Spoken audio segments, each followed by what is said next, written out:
got so much motherfucking design on right now. Bring it down, bring it down, nigga, come out, got 3 old guys, I'm the guap, bitches on my line, and you know. Joel was looking forward to a well-earned break. He was an incredible hard worker. He was almost addicted to work. He got a kick out of meeting targets and exceeding them. He was a high achiever and proud of it. The only problem was that he was running himself into the ground.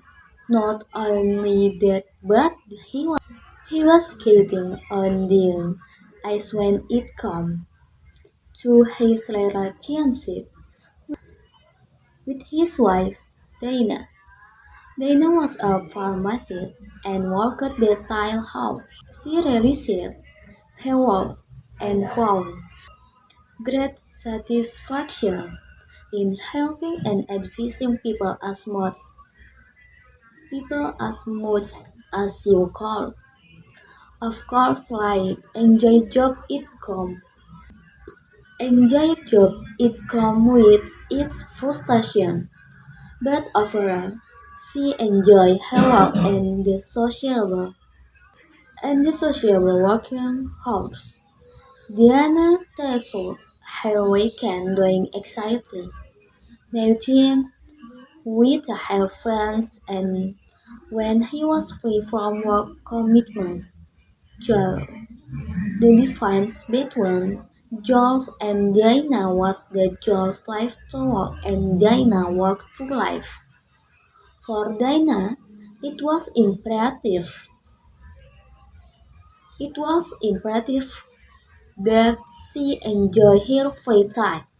She did not want to think about work when she wanted that. In her opinion, life was about exploring, pushing herself and experiencing joy. The little things. Joel worked for a public company and felt under pressure to help the outdoor. He represented as much as he could. This meant long, three outdoors days on the telephone, at meetings and socializing at network events across the city. Due to Joel's long, unconscionable working hours, the amount of quality time he and Dana spent together was slowly diminishing. They were like ships passing in the night. Often, when they did stay a moment together, they would talk about mundane things like the weather, grocery shopping, or bills. The romance was fading before their very eyes. Dana and Joel met through friends and hit it off instantly. They shared similar hobbies and interests, and most importantly, they had the same sarcastic, dry sense of humor.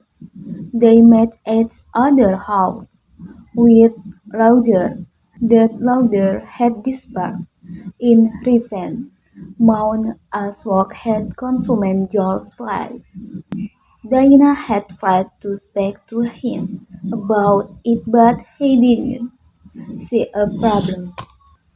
He wanted to succeed in his roles too, so they could have the finer things in life.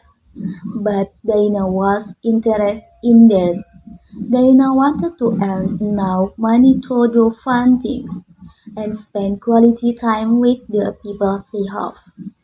She did not care about showing off or keeping up with the Jones. Diana was beginning to wonder whether Joel cared more about his role at the public house than he did as her husband. Diana felt as though she was fading into the background. She had become invisible. She missed their workouts louder, the way he made time for her, and the little things they do together. Joel missed spending time with Dawn too. He was so peaceful. He was so stupid that he did not realize how much he was away from home. He ate carbs, his work, and felt like he was making a difference. But at what cost? Dana discussed her concerts with her friends on Friday, opening over curry and bells in the local pub. Her friends were an eclectic group of inspiring people she'd met over the years, and although they were all incredible, different they got on like a house on fire. They gave her a wider range of opinions and advice.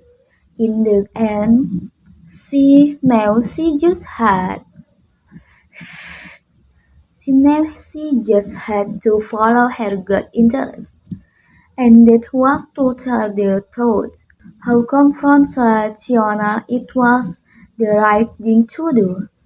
The next day, when Joel had a day off, she made breakfast and eloquently told him how she felt he was neglecting their relationship, but more importantly, himself. He had always said that he would never get wrapped up in work and that he would be able to separate his eye from his job, no matter how much he loved and adored value from it.